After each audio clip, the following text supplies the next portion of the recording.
వి gold trusted gold buyers. మీరు తాకట్టు పెట్టిన బంగారాన్ని విడిపించి ఈ రోజు ఉన్న మార్కెట్ ధరకు కొనబడును.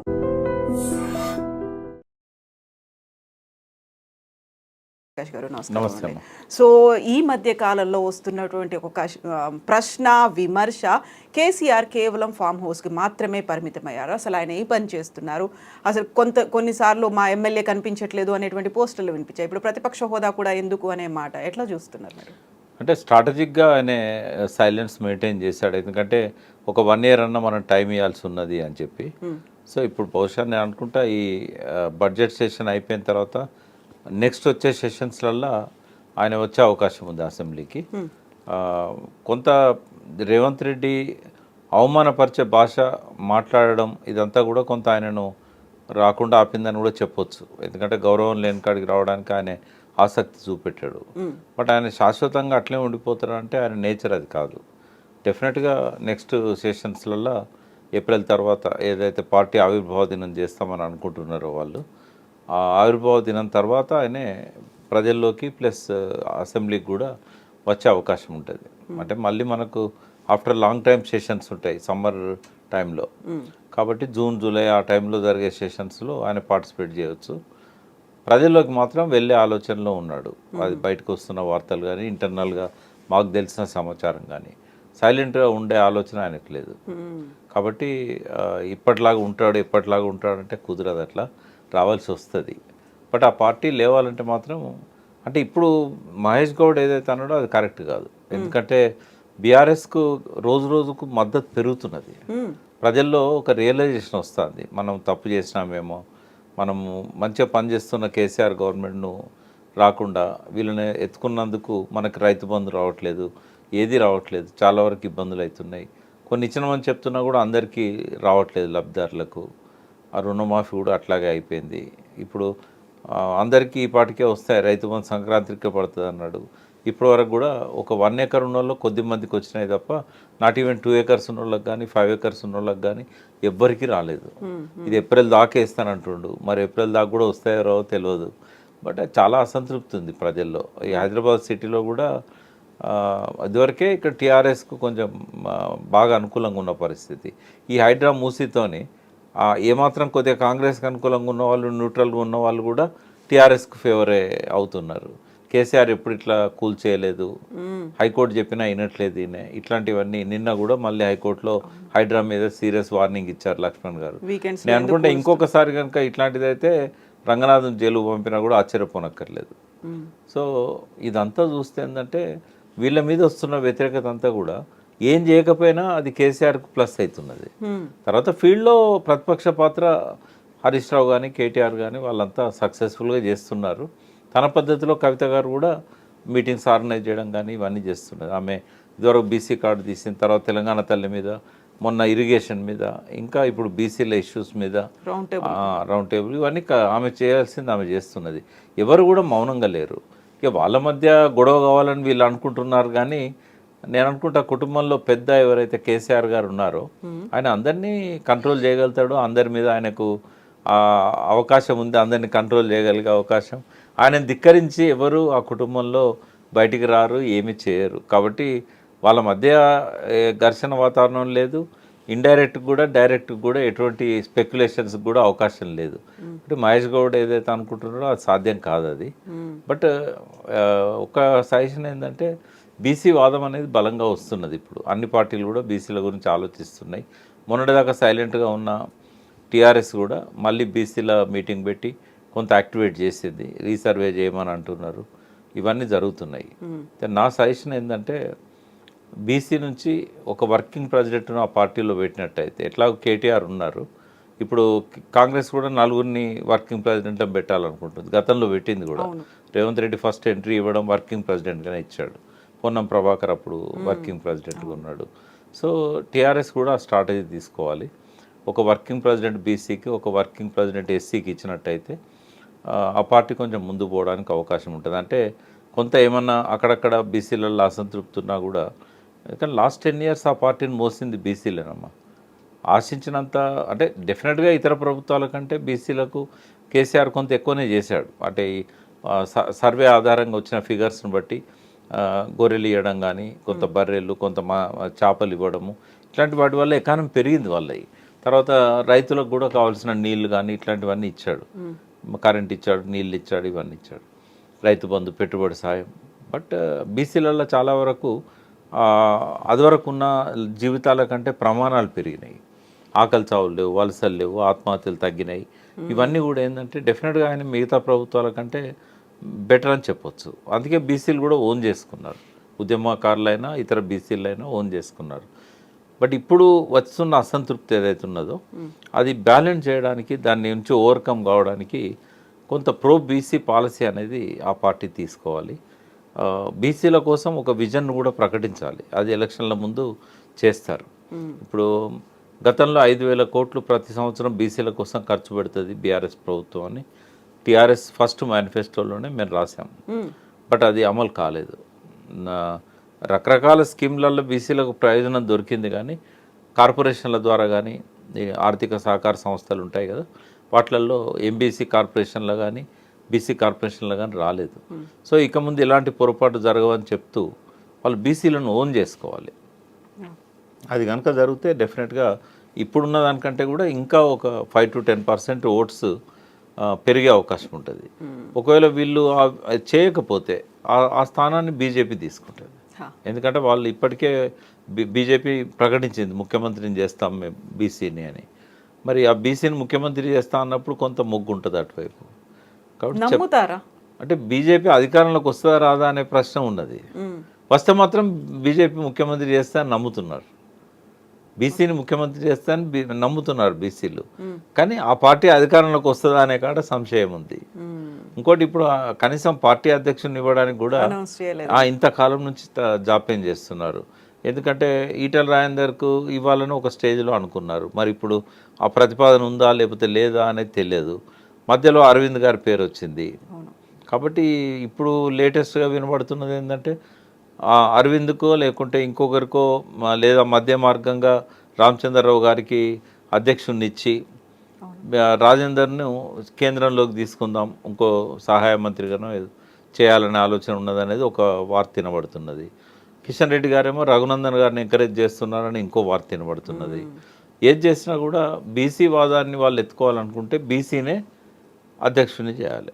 అది ఐదర్ అంటే అందరూ నాకు మిత్రులే, ఎవరిని నేను చిన్నబుచ్చట్లేదు. బట్ అనాలిసిస్ చేస్తున్నప్పుడు వాళ్ళకు ప్లస్ అయ్యేది ఏంటి అంటే బీసీని అధ్యక్షుని చేయడం వల్ల ప్లస్ అవుతుంది.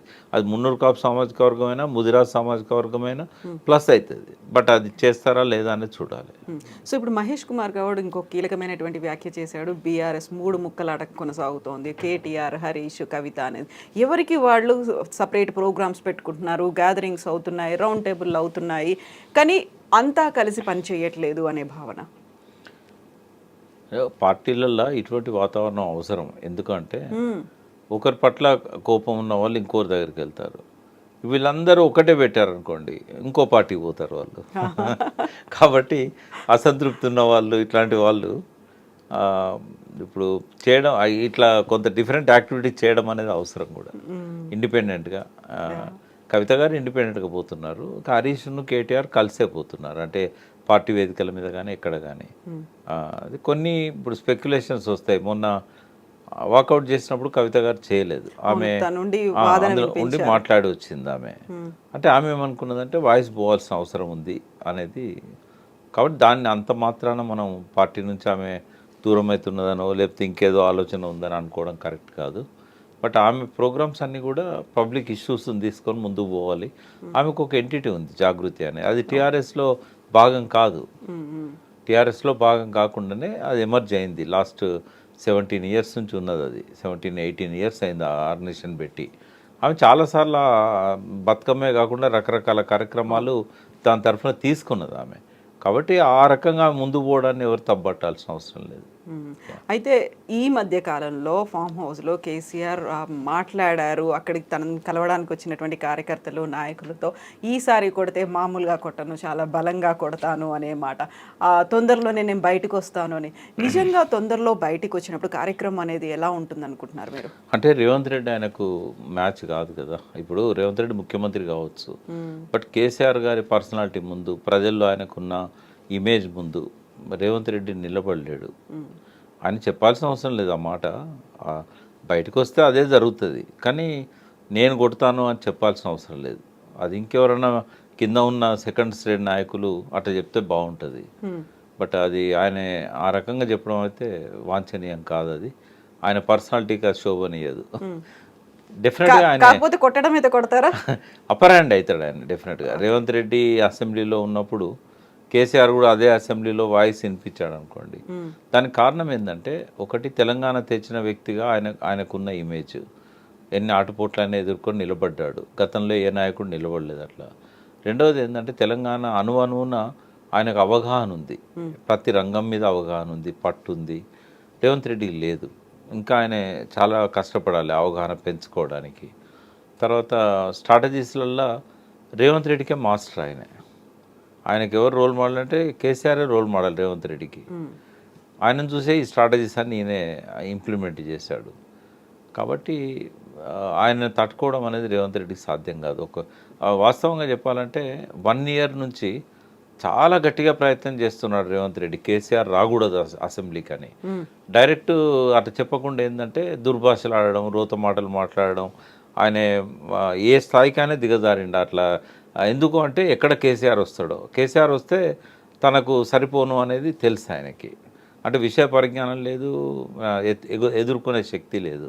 కేసీఆర్ ప్రూవ్ చేశాడు కదా తన సమర్థతను. ఇప్పుడు ఎవరేమన్నా దేశంలోనే టాప్ 5 పారామీటర్స్లలో ఏ రంగాన్ని చూసినా కూడా నిలబెట్టగలిగాడు. ఎక్కడో అట్టడుగున ఉన్న తెలంగాణను టాప్కు తీసుకురాగలిగాడు. కేసీఆర్ను ఆ స్టాటిస్టిక్స్తో నువ్వు ఎదుర్కోగలుగుతావా? అది వాస్తవం కాదా?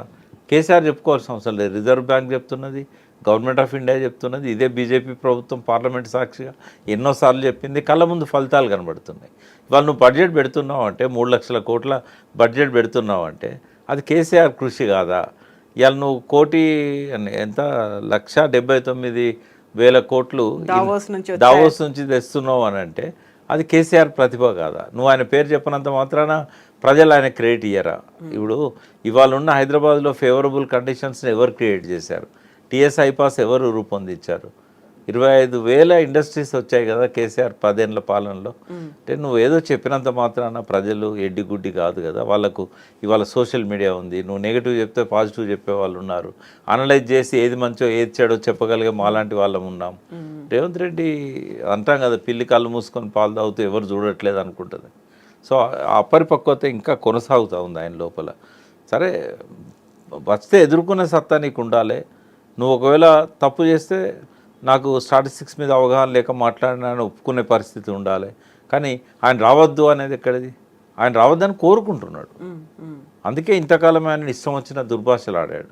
కేసీఆర్ ఇప్పుడు రాజకీయ నాయకులు ఎట్లుంటారంటే మన బలంతో గెలవాలనుకోరు, అవతల వాని బలహీనత మీద దెబ్బకొట్టి గెలవాలని.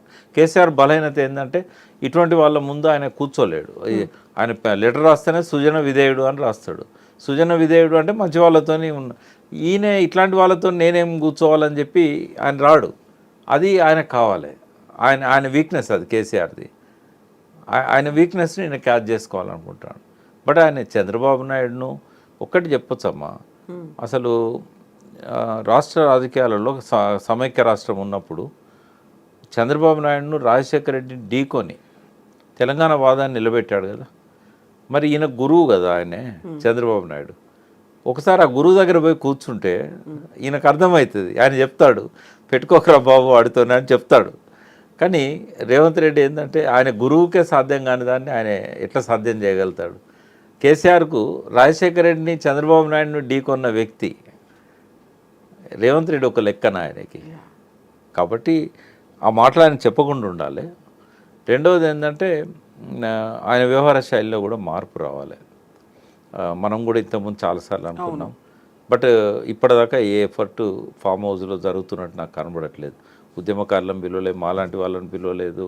ఎవరితో అంటి కాకుండా ఎట్లాగో ప్రజలు మమ్మల్ని ఎన్నుకుంటారు, కాంగ్రెస్ మీద వచ్చిన వ్యతిరేకత అంతా మాకే అనుకూలంగా అవుతుంది అనే భ్రమల్లో కేసీఆర్ ఉంటే మాత్రం మళ్ళీ ముఖ్యమంత్రి కాలేడు ఆయన.